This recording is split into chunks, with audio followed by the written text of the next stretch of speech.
Je vais être tout de suite très honnête. Je ne vais pas vous faire de conférence à l'américaine où je vous dis que vous allez tout déchirer, vous allez tous réussir et que regardez-vous, vous êtes brillants. Voilà, ça va pas être ça. Ça va pas être non plus une conférence pour vous dire d'avoir confiance en vous, ni à dire aux femmes qu'il faut qu'elles lèvent la voix et qu'elles brisent le plafond de glace. Ni aux personnes discriminées qu'elles valent autant que les autres.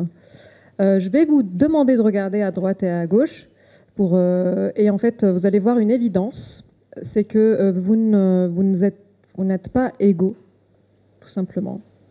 Et c'est bien de commencer comme ça parce que d'habitude quand les gens connaissent mon travail, ils pensent que j'invite à croire que nous sommes tous égaux. Je ne sais pas si vous avez vu ça, c'est le livre qui s'appelle « Le talent est une fiction ». Ils disent « Ah là là, c'est l'égalitarisme, vous voulez nous dire que nous sommes tous égaux, que nous avons tous les mêmes compétences, que nous avons tous et toutes un même cerveau ».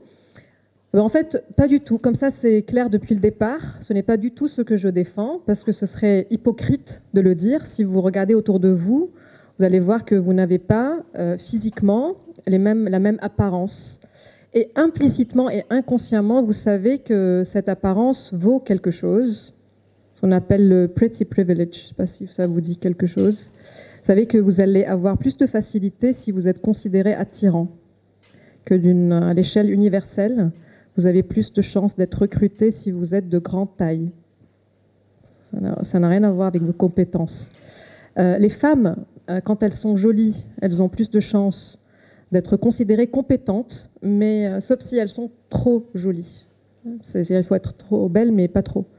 Si vous avez un faciès qui indique de quelle origine vous êtes, ben ça, soit vous allez être considéré compétent, soit incompétent, selon là où sont placés vos yeux et votre nez et la taille de ceux-ci dans votre visage. Donc je serais très très malhonnête de vous dire, vous partez aujourd'hui avec les mêmes chances.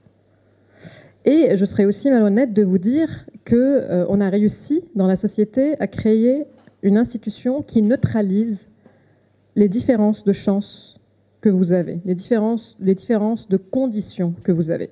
Donc en fait, on ne peut pas prétendre que vous avez aujourd'hui les mêmes armes pour réussir. Alors bien sûr, là, vous dites, qu'est-ce qu'elle fait là? Il fait déjà 40 degrés, elle nous plombe. Et en fait, voilà, ça arrive.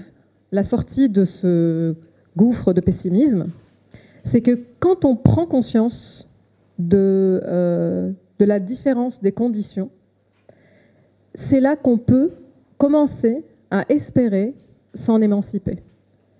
Ça veut dire que vous soyez des enfants privilégiés qui ne sont pas conscients de leurs privilèges, ou que vous soyez des personnes défavorisées, mais qui ne sont pas conscientes de leurs conditions de discrimination, dans les deux cas, vous manquez de liberté. Parce que la liberté, selon Spinoza, mais aussi selon les neurosciences, qui est mon domaine, c'est d'être conscient de ce qui nous détermine. Je ne sais pas si c'est clair ce que je vous dis.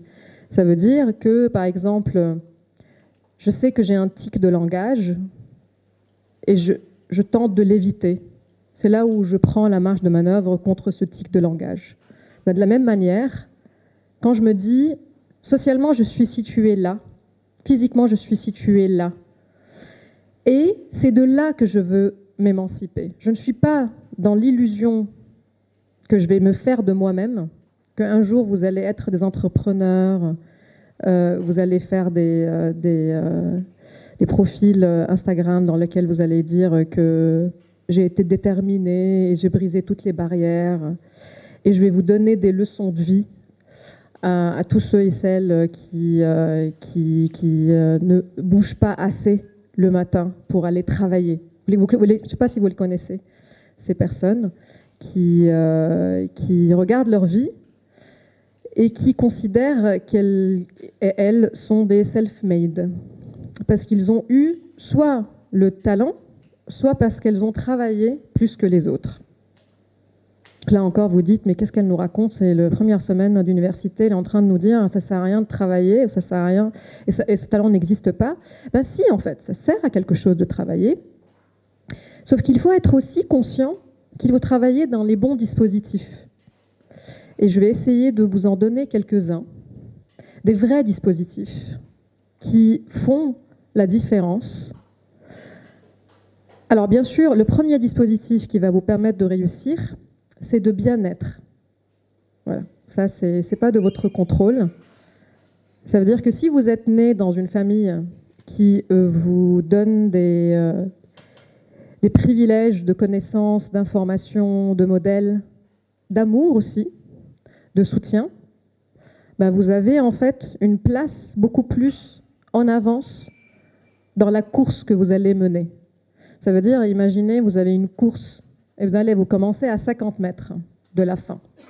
Si vous n'avez pas ces privilèges, si vous allez espérer changer de classe sociale, faire ce qu'on appelle le parcours de transclasse, je ne sais pas si ça vous dit quelque chose, ça veut dire traverser une classe sociale. Ça veut dire que vous allez commencer à 100 mètres. Est-ce que je suis en train de vous dire que ça ne se fait pas? Si, ça se fait. Que quelqu'un qui a commencé à 100 mètres de la ligne d'arrivée arrive avant celui qui a commencé à 50 mètres. Ce qui se passe souvent dans la société, c'est que ceux qui ont commencé la course à 50 mètres arrivent plus vite, naturellement, statistiquement. Alors, on ne peut pas dire qu'ils n'ont pas couru.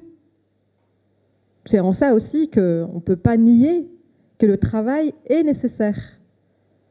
Par contre, que les personnes qui ont des privilèges admettent qu'ils ont eu ces opportunités n'enlèvent rien à leur course. Et que les personnes qui ont commencé cette course à 100 mètres, ça leur enlève rien d'admettre aussi qu'ils ont eu des opportunités et des circonstances exceptionnelles.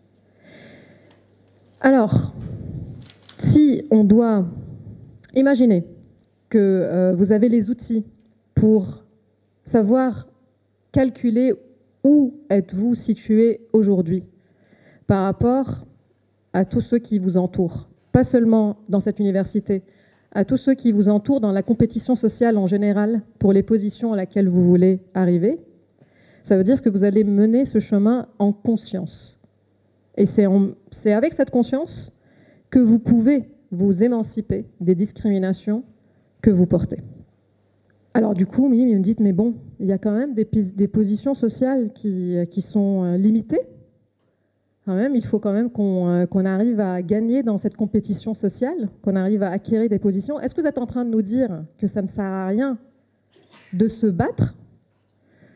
Et en fait, ce que je vous invite plutôt à imaginer, c'est qu'il existe une possibilité que le jeu social ne soit pas un jeu à somme nulle dans lequel si quelqu'un gagne, l'autre perd. Déjà parce qu'il n'y a pas qu'un seul terrain de jeu. Ça veut dire que nous sommes des êtres multiples. Vous êtes autre chose qu'étudiant, vous êtes autre chose qu'enfant d'eux, que ami d'eux, que amoureux d'eux, que prof d'eux. Vous êtes multiples et ce n'est pas le seul champ de bataille sur lequel vous allez être soit perdant, soit gagnant. C'est en fait en nous plaçant dans cette forme de jauge unique dans laquelle soit on est quelqu'un, soit on est personne, qu'on considère que le jeu est un jeu à somme nulle. Donc il est possible d'imaginer des récits dans lesquels il n'y a pas de génie solitaire, il n'y a pas des gagnants qui vont tout rafler et des perdants qui n'auront rien, et dans lesquels vous n'êtes pas réduit à ce gain et à cette réussite. Alors c'est difficile d'arriver à ce récit parce qu'on est nourri par ces histoires très allégoriques de personnes qui révolutionnent tout. Des personnes qui arrivent et qui savent parler. Des personnes qui arrivent et qui ont une forme de charisme, de on ne sait quoi. Des personnes qui ont la tête d'eux, qui ont les épaules pour.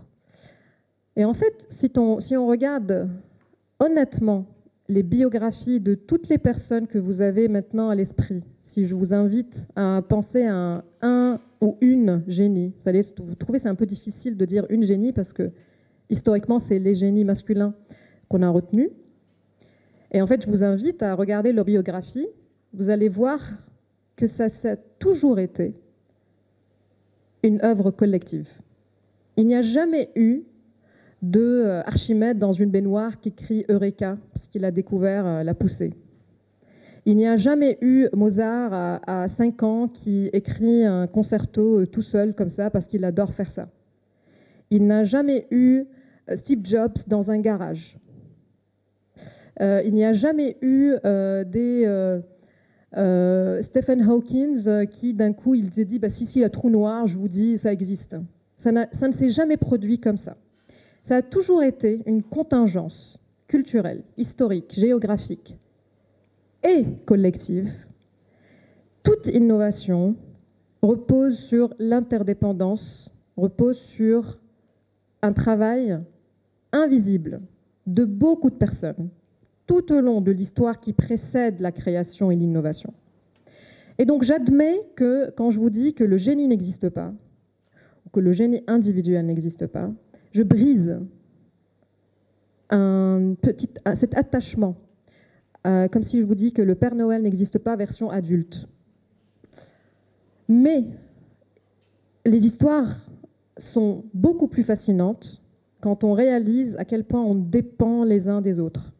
On dépend des petites mains jusqu'au cerveau, le plus brillant soit-il, parce que les processus mentaux que font les scientifiques ou les artistes ou les entrepreneurs pour arriver à une formule très sophistiquée sont exactement les mêmes processus mentaux qu'utilise un ouvrier ou un artisan pour résoudre ce qu'ils ont devant leurs yeux comme problématique.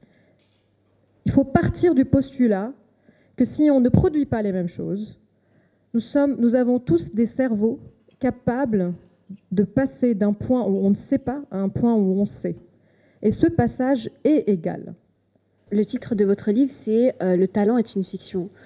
Et personnellement, lorsque j'ai lu le titre, j'ai eu un petit doute. Par exemple, si on reprend l'exemple que vous avez donné, celui de Mozart, il avait des prédispositions pour moi qui faisaient que c'est devenu un grand compositeur. Alors non, vous n'aurez jamais le talent de Mozart, ça c'est sûr. Mais pas parce qu'on n'avait pas les mêmes prédispositions, mais parce que vous n'avez pas le même papa. Et le papa, il s'appelle Léopold Mozart, qui a écrit un livre sur comment on rend les enfants précoces en musique avant la naissance de Mozart.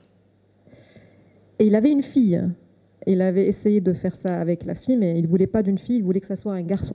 Donc il a attendu que Amadeus soit né. Il a privé Amadeus de son enfance. Donc vous avez quand même beaucoup de chance de ne pas l'avoir eu comme papa. Parce qu'à 6 ans, Amadeus a fait 3500 heures de pratique avant ses 6 ans. Et ensuite, il n'a rien fait d'intéressant.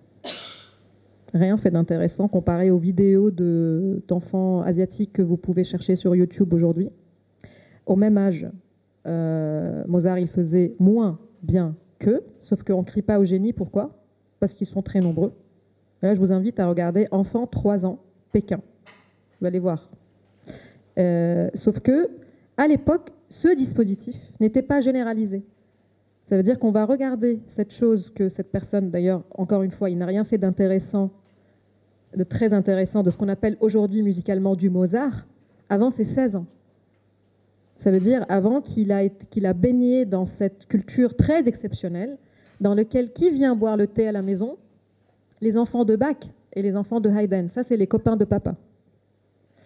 Donc, grandissez dans cette musique, dans cette famille, avec ces conditions-là. Et après, vous pouvez me dire si vous auriez pu être Mozart ou pas.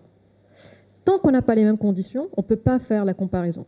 Je suis généticienne à la base, donc je ne dis pas que les prédispositions n'existent pas. Vous êtes tous ici avec des prédispositions génétiques, mais ce ne sont pas des déterminismes génétiques.